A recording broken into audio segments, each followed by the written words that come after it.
In meditation on this month's Irenlai focus, where Benoit Vermander metaphors the current global crises with the story of Hercules and the Hydra with 7 heads.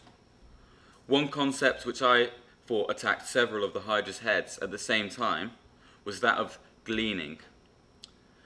Now, I was inspired after watching French director Agnès Varda's film Le Glaneur et la Glaneuse, a touching film which reflects on a legendary old Jean-François Millet painting called The Gleaners, or Les Glaneurs, and incorporates concepts of non-waste, austerity, recycling, and New Age living in a time of impending environmental crises.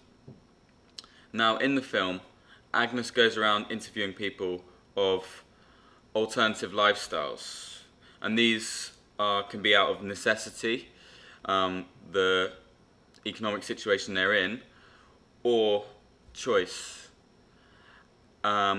So she looks further into French laws regarding gleaning and whether they're helpful to the movement. She looks at people who are resisting gleaners, who are people who are giving chances and opportunities to gleaners to use their property.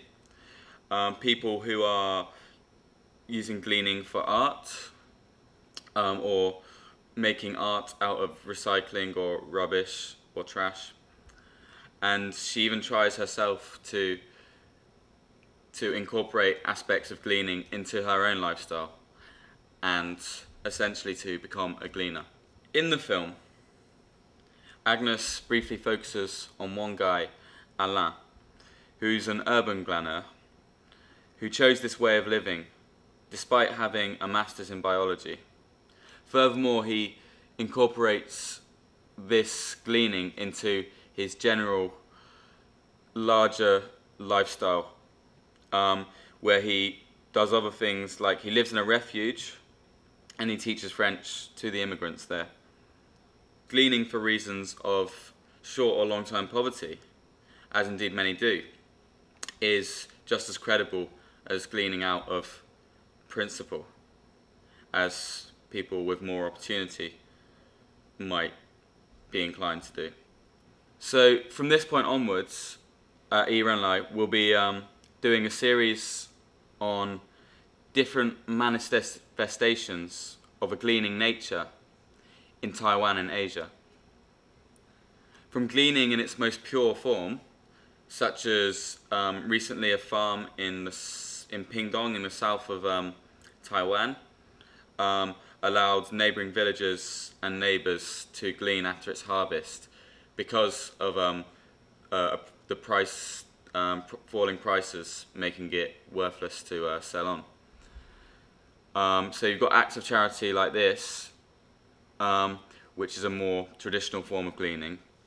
But then nowadays, more and more relevant is the sort of urban gleaner.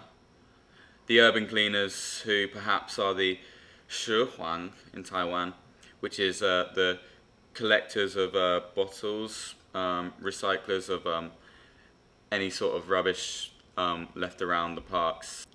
Basically, the point trying to be that alternative, environmentally friendly lifestyles are available to us.